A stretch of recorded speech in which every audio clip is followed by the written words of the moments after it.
AB times की दुनिया में आप सभी का स्वागत है।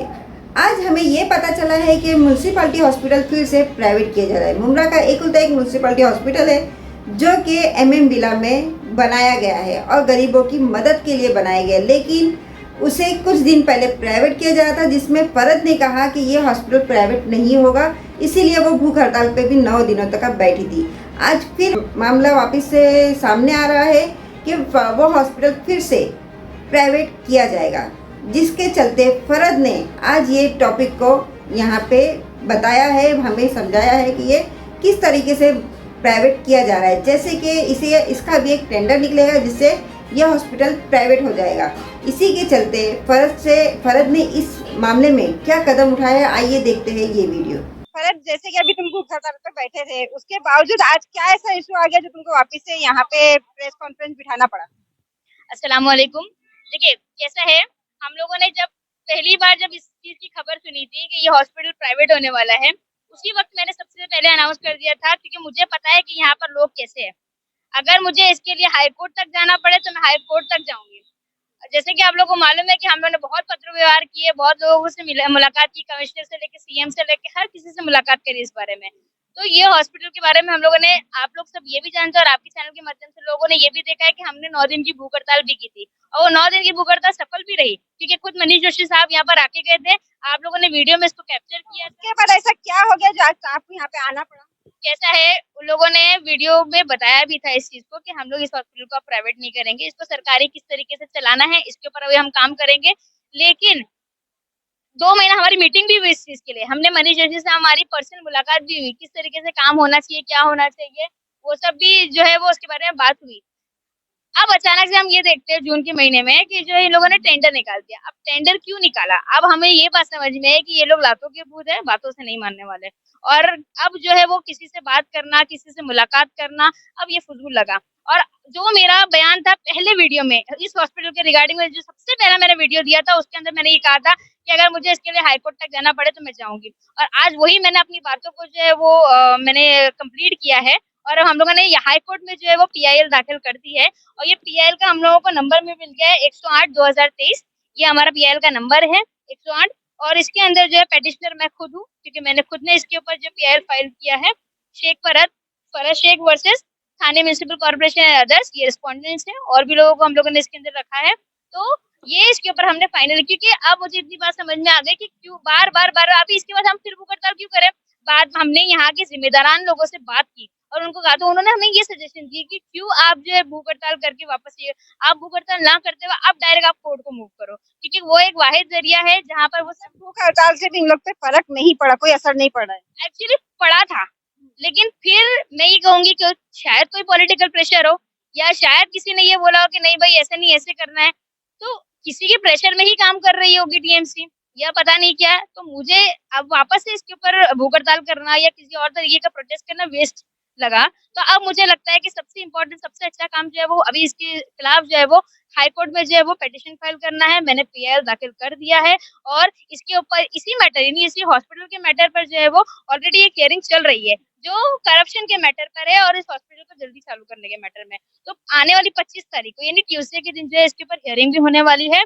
और मैं आपको बता दूं कि उस मैटर में जो है प्राइवेटाइजेशन का मैटर भी इन्वॉल्व किया गया है, उसके ऊपर भी चर्चा होगी। और इंशाल्लाह मुझे पूरा यकीन है कि वो वाला केस भी जो है फाइनल डिस्पोजल में है। तो इंशाल्लाह अब ये जो फैसला आएगा हॉस्पिटल का, वो लोगों के हित में ही आएगा, क्योंकि कभी भी कोई सरकार बनती है या कोई होता है, क्योंकि प्राइम फोकस होना चाहिए पब्लिक वेलफेयर।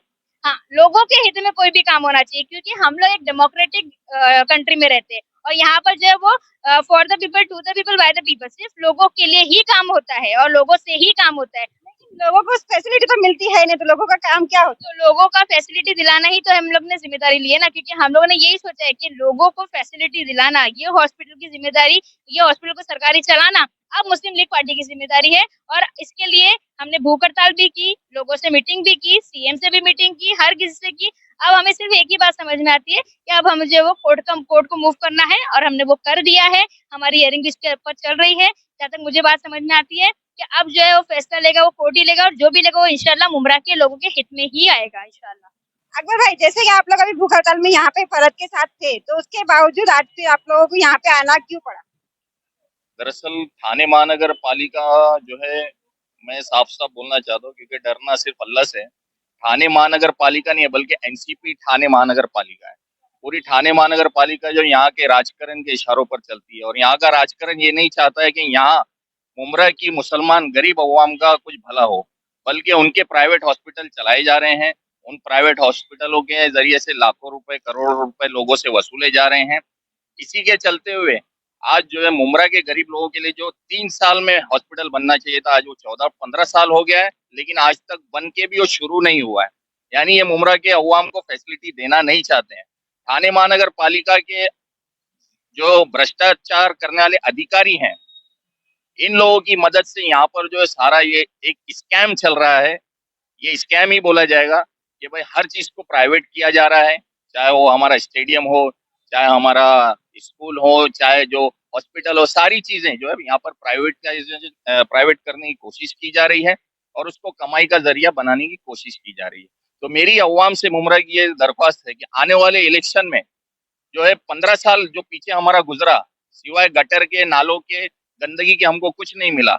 आज आज गटर नाले भी साफ नहीं है आज भी, वो भी उसके साफ बाद नहीं है, बल्कि मुमरा के अंदर ठाणे महानगर पालिका के भ्रष्ट अधिकारियों के जरिए से पॉलीथीन बेचा जा रहा है। साफ बात है ये। और वो पॉलीथीन के जरिए से नाले गटर भर रहे हैं और इस बारे में कोई कार्रवाई भी नहीं की जाती। हमने कई बार पत्र व्यवहार किया कि जो लोग ये कर रहे हैं उन पर कार्रवाई की जाए, लेकिन हमको ये बोला जाता है ठाणे महानगर पालिका के जो मुख्य अधिकारी जो हैं हमारे मनीष जोशी साहब, हम उनके पास एक तकरार लेकर गए और हमने उनसे कहा कि यहाँ पर ये इलीगल काम हो रहा है, तो वो बोलते हैं, हमको साफ मुंह पे बोलते हैं अपने कैबिन के अंदर कि वो हमारे मित्र हैं, हम कोई कार्रवाई नहीं करेंगे। इस तरीके से मनीष जोशी साहब ने हमसे कहा। इसकी कंप्लेंट हमने अतिरिक्त आयुक्त 2 से की है कि मनीष जोशी साहब जो है ऐसा बोलते हैं कि वहां पर जो इलीगल काम जो भी चल रहा है वो हमारे मित्र हैं, हम कोई कार्रवाई नहीं करेंगे। तो अतिरिक्त आयुक्त साहब ने मुझे ये आश्वासन दिया है कि मैं जो है इस बारे में कार्रवाई करूंगा, एक्शन लूंगा। अगर वो एक्शन नहीं लेते हैं तो फिर मैं आयुक्त से अगले हफ्ते मिलने वाला हूँ।